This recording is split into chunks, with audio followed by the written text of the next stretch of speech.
بسم اللہ الرحمن الرحیم۔ جب باغی آپ کے مکان میں داخل ہوئے اور حضرت عثمان رضی اللہ تعالیٰ عنہ کو گھیرے میں لے لیا تو کنانہ بن بشر آگے بڑھا۔ اس سے پہلے محمد بن ابی بکر رضی اللہ تعالیٰ عنہ آپ کو قتل کرنے کے ارادے سے آگے بڑھ کر واپس لوٹ چکے تھے۔ انہیں واپس لوٹتے دیکھ کر کنانہ بن بشر ہی وہ پہلا آدمی تھا جس نے خنجر سے آپ رضی اللہ تعالیٰ عنہ کی پیشانی مبارک پر ضرب لگائی۔ ضرب اتنے زور کی تھی کہ آپ کا سر سیدھا ہو گیا۔ پھر اس نے خنجر سے پسلیوں پر وار کیا۔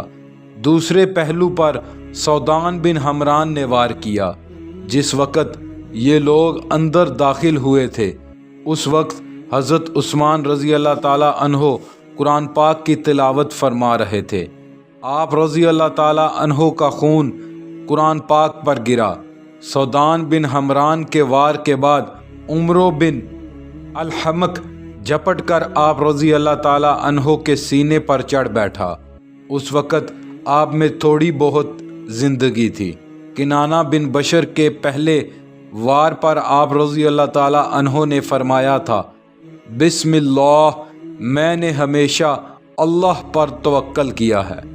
اور جب خون آپ رضی اللہ تعالیٰ عنہ کی داڑھی مبارک سے بہتا ہوا قرآن پاک پر قطرہ قطرہ ٹپکنے لگا اور جب دونوں طرف سے پسلیوں پر وار ہوا تو آپ رضی اللہ تعالیٰ عنہ کی زبان مبارک سے یہ کلمات جاری ہوئے، سبحان اللہ العظیم۔ اور آپ رضی اللہ تعالیٰ عنہ اسی طرح قرآن کی تلاوت فرماتے رہے۔ آپ رضی اللہ تعالیٰ عنہ کا خون قرآن پر بہتا رہا حتیٰ کہ ان قرآنی الفاظ پر آپ کا خون بہنا رک گیا۔ اور ان کے مقابلے میں تمہیں خدا ہی کافی ہے اور وہ سننے والا اور جاننے والا ہے۔ اس آیت کے ساتھ ہی آپ رضی اللہ تعالیٰ عنہ نے قرآن پاک بند کر دیا اور ان موذیوں نے ایک ساتھ حملہ کر کے آپ رضی اللہ تعالیٰ عنہ کو قتل کر دیا۔ انہیں قتل کر دیا جو رات کو عبادت گزاری کرتے تھے، دوسروں پر رحم فرماتے تھے اور مسکینوں کو کھانا کھلاتے تھے۔ اس دوران آپ رضی اللہ تعالیٰ عنہ کے غلاموں میں سے جو بھی آپ رضی اللہ تعالیٰ عنہ کی مدد کے لیے آگے بڑھے، سودان بن حمران نے اس کی گردن اڑا دی۔ ایک غلام کو قطیرہ نے قتل کیا اور اس کے بعد آپ رضی اللہ تعالیٰ عنہ کے گھر کا سارا سامان لوٹا گیا حتیٰ کہ عورتوں کے جسم سے زیورات تک نوچ لیے گئے۔ حضرت نائلہ کا زیور جس آدمی نے اتارا اس کا نام کلثوم بن تجیب تھا۔ حضرت نائلہ نے روکا، کہا، تجھے جس ماں نے جنم دیا اس ماں پر مجھے افسوس ہے۔ حضرت عثمان رضی اللہ تعالیٰ عنہ کے ایک غلام نے کلثوم بن تجیب پر حملہ کیا لیکن وار اونچا پڑا اور وہ غلام اس کے ہاتھوں مارا گیا۔ آپ رضی اللہ تعالیٰ عنہ کے آخری غلام کو بھی اس نے قتل کیا۔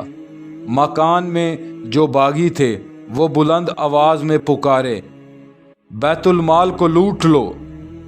بیت المال کے ارکان نے یہ آواز سنی تو انہیں نہایت صدمہ ہوا۔ کچھ تو رو بھی پڑے اور کچھ لوگ خوش بھی تھے۔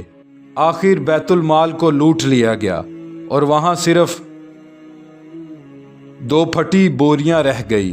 تاریخ میں یہ بھی آتا ہے کہ حضرت عثمان رضی اللہ تعالیٰ عنہ کو شہید کرنے کے بعد باغیوں نے آپ رضی اللہ تعالیٰ عنہ کا سر کاٹنا چاہا مگر آپ رضی اللہ تعالیٰ عنہ کی زوجہ نائلہ اور اپنے بال نوچتے اور منہ پیٹتے ہوئے آپ رضی اللہ تعالیٰ عنہ پر گریں تو عبد الرحمن بن ادلیس نے کہا، چلو جانے دو۔ اس پر بھی عمیر بن زابی نے آگے بڑھ کر تلوار سے وار کر کے آپ رضی اللہ تعالیٰ عنہ کی ایک پسلی کاٹ ڈالی اور بولا، یہ اس بات کا انتقام ہے کہ تو نے میرے باپ کو قید کیا تھا اور وہ قید میں ہی مر گیا تھا۔ خدا کی لعنت ہو ان سب پر جو آپ کے قتل میں شریک تھے اور ان سب پر بھی جنہوں نے قتل میں مدد کی۔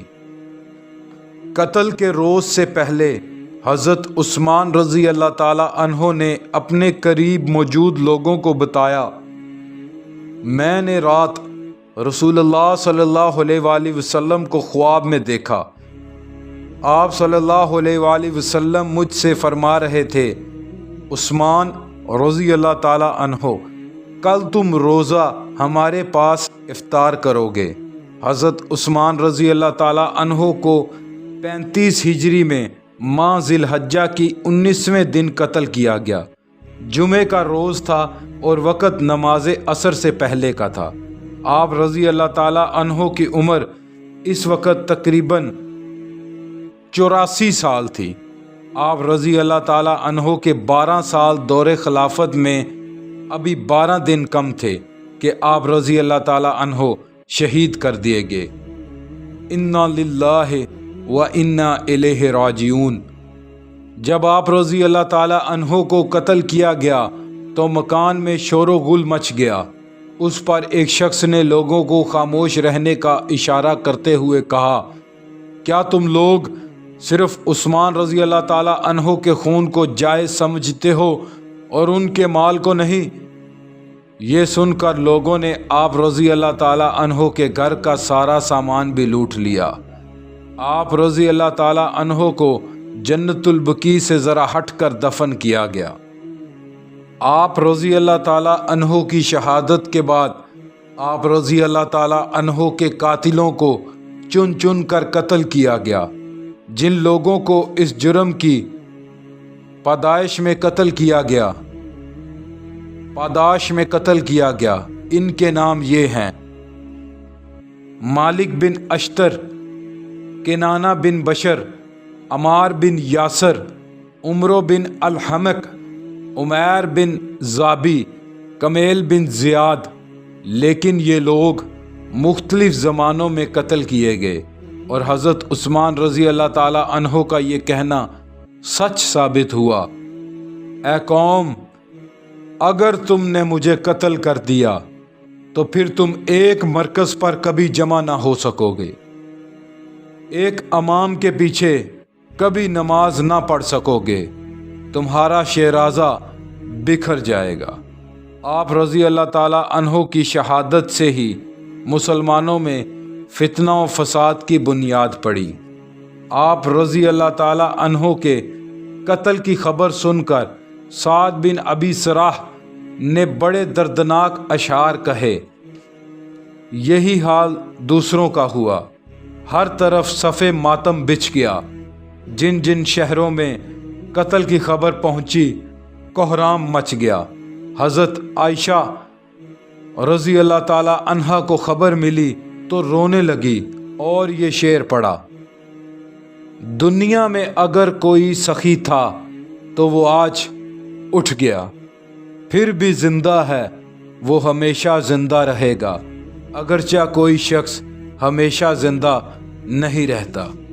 اللہ پاک پڑھنا اور سننا قبول فرمائے، اللہ پاک کمی کوتاہی معاف فرمائے۔ جو کچھ بھی سنایا گیا اشتیاق احمد صاحب کی لکھی ہوئی کتاب حضرت عثمان غنی رضی اللہ تعالی عنہ کی باتیں قدم بہ قدم سے سنایا گیا۔